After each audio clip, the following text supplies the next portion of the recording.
pouring down rain, the next minute it's blazing hot. Yes, I understand.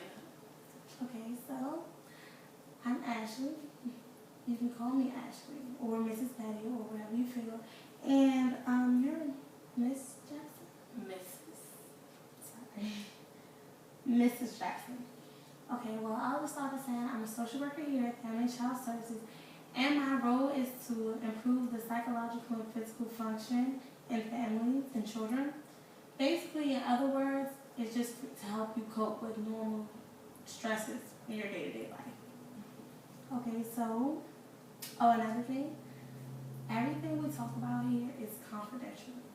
Feel free to tell me whatever you want, and it doesn't leave my office. Only thing that would probably leave my office is if it's anything like, say, for instance, abuse, or you're harming yourself or your child or your family or anyone around you, period. That would have to be taken into hands of a higher authority. But other than that, everything else is confidential. Okay, so start by telling me why you're here. Well, I'm here today on behalf of two people, my husband and my daughter. I have a 14-year-old daughter, Joella. She likes to be called Jo. I am here because she is 14 and she's drinking. Okay. I'm not sure if it's because me and her dad separated, I want to say approximately 6 weeks ago. He's been living in a motel, so he hasn't really been coming home. And I feel like since he hasn't been coming home, she feels like, okay, dad's not coming home, I don't have to come home. And her curfew is 9. And I feel like, yeah, like, that's what I said, I feel like her curfew is reasonable for a 14-year-old. Honestly, I feel like that's too high. Because at 14 years old, like, what are you doing in the streets, you know? So, I really haven't I haven't really been pressuring her like, okay, Jo, you need to come in the house at 9. You need to, because I understand, like, she's probably feeling, like, emotionally drained because me and her father argues. She's seen us in the midst of getting a divorce. So I try to let her lash out and, you know, in that way, other than trying to, you know, harm herself. For drinking, no. But the curfew, yes. Like, she can stay out a little, okay, maybe 10, okay. And she normally does come in 10:30, 11. She never stays out too late, past midnight, but she does stay out like 2 hours after her curfew. Okay. So, as a mother, how do you feel about that? I used to sit in my room and I used to always think, like, am I a good mother? Like, she's running away from me. And me and her used to have, like, the bestest relationship. I wouldn't say that our family was perfect because no family is perfect. But I feel like we had that relationship where we could talk about anything. At the dinner table, like, she wants to talk about a boy. She feels comfortable talking about a boy. She does not have a boyfriend because she is 14. That's one thing me and her dad put down, you know, said, like, okay, you can't have a boyfriend. And she understands that because she's like, Mom, I see these girls and they're 14 and they're kissing their boyfriend. And I'm like, ew. So I know sex, she's not doing sex when she's out. But I think the only thing is drinking. Because, you know, I was young too and I drank. But I never started at 14. But then again, my parents never divorced. So I'm not even understanding, like, what she's going through. I don't know how to relate to her because my parents never divorced. My parents been together for 50 years. And we've only been together for 7. So she sees her grandparents together. And nobody in our family never really divorced. So we're kind of like the first to do. Okay. So, tell me about your daughter. How is she? Is she a good student? She's a ball. She's a ball of fun, actually. She brings, like, me, she always tells me, Mom, you have to be hip. Mom, like, don't wear mom clothes. So she, like, if we go shopping, because when her dad's at work, because I have a good job, I work 9 to 5, but I have, like, you know, hours that I can get off. So, like, after school, she's like, Mom, I really want to go out. Like, can you try to get off work a little earlier? So I'll go in at, like, maybe 7, you know, so that I can get off a little earlier. But, like, we'll go out shopping, and she's like, I'll go shopping, I'll pick out some stuff, and she's like, Mom, that was so 1990s. So she's really fun. She has like a great personality. She hangs out with like a couple of her friends, and she hangs out with one of her cousins. I feel like her cousin is the only person that she really talks to, because we do have conversations about who do you discuss stuff with your friends, because sometimes your friends can turn on you. So she does have a family member that's in her little, they call it a clique, in her little clique of her friends. Okay. So, but other than that, like, she's still, like, the drinking is the only problem. She still goes to school. She still is on the AV honor. She's still, like, she doesn't really disrespect me, but she's starting to develop. Mm-hmm. So I'm kind of having an issue with that also. Okay, so, you say your husband has been divorced for 6 weeks? Well, we haven't really got divorced just yet. We're kind of in a stage of separation. So that's why when you ask if it's Miss, I'm like, no, it's Mrs. Like, I don't want to, like, I'm not divorced yet. We're just separated. I feel like me and my family, we can get back together. So, yes, that's how long. Like, we've been separated for 6 weeks. So, when did you realize that Joe started acting out and drinking and just being a problem child? When her dad didn't come home. So, I want to say we've been separated for 6 weeks. Maybe 3 weeks ahead of before the 6 weeks where he just definitely just left me. He would not come home. So he would stay at hotels, and like, she has older friends, and we were very, like, we were kind of like the Joneses. Like, we were very in our community. We were like a happy family. Not perfect, but we were a happy family. So people know, like, if I'm at the store, they're like, oh yeah, Mrs. Jackson's at the store, I see her car. And so her friends would say, okay, why is your dad in the motel? Why is he there? And so she would come home like, okay, like, she didn't believe it. So she'll come home expecting to see her dad.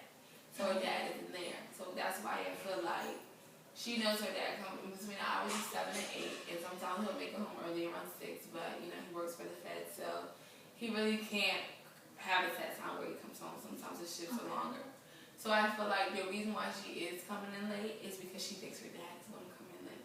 So I feel like if she knows her dad comes in at 7 or 8, and her purpose at 9, and he hasn't been coming in at 7 and 8 before we got separated, I feel like she thinks, okay, if I come in at 11, I know he's going to be home. I probably won't see him because he's in the bed with mommy, but, Okay, yeah. I feel like that's going through her head. Yeah, I understand. So it sounds like Joe's a daddy's girl. Yes. I can feel her on that one because I'm a daddy's girl. So, I heard you say that she's doing good. She has a cousin that she talks to. So do you talk to that cousin as well? Does she share information that Joe tells you back? Well, I try not to.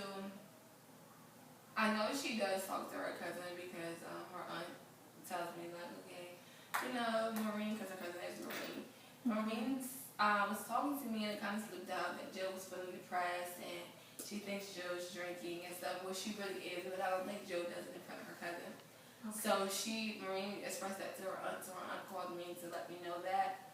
So I feel like her cousin doesn't feel like she wants to betray her cousin, because especially cousins are kind of like the closest, right. To sister. So I feel like Maureen does not want to, rat Joe out about drinking and stuff like that. So I kind of find out information because when she talks to her mom, kind of slip out, and mom calls me. Okay.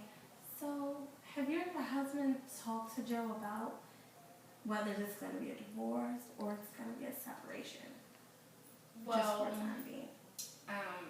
I know my daughter, she is the priority, but I think I haven't really coped with the fact of being divorced.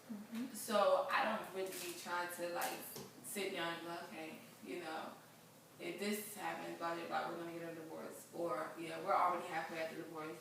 I'm like, okay, we're just separated for a little bit. And her dad tells her, yeah, me and mommy are divorcing. So she's still confused because it's like on my end, she's like, oh, they have hope, continuing their marriage. And then on her dad's end, she's like, no, we're getting divorced. I can't do it. So it kind of makes me feel like it's kind of makes me feel like I'm lying to my daughter. And I'm really not lying to her. I'm just trying to cope the best way positive, because if you're positive, then maybe like a positive will rub off on Joe. So, but what does your husband do? He works for the feds. Okay, yeah, I remember actually. Okay, I'm just trying to get a feel of how your family is. So, you said 3 weeks prior you've seen stuff going wrong. So do you think you know why everything's going wrong? I want to say because I had a layoff from work.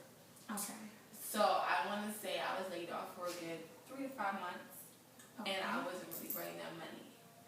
And I think financial is the biggest problem. So now that I'm kind of back on my feet, I can kind of help with him not living with us anymore. I can, stay up on the bills and stuff like that.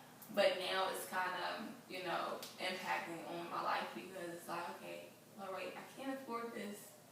Okay, he normally we do half and half of everything. So it's like, now I have to try to come up with the other half. And it's like, I have to work extra hours, but I'm still trying to focus on Joe. Because she's lashing out and doing stuff like that. So it's just, financially, it's crazy.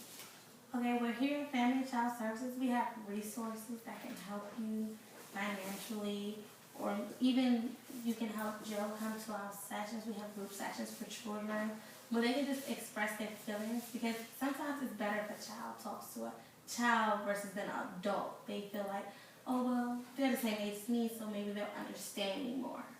So we can do that.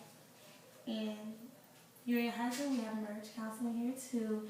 Because I can see that you don't want it to be finals. So No, I don't.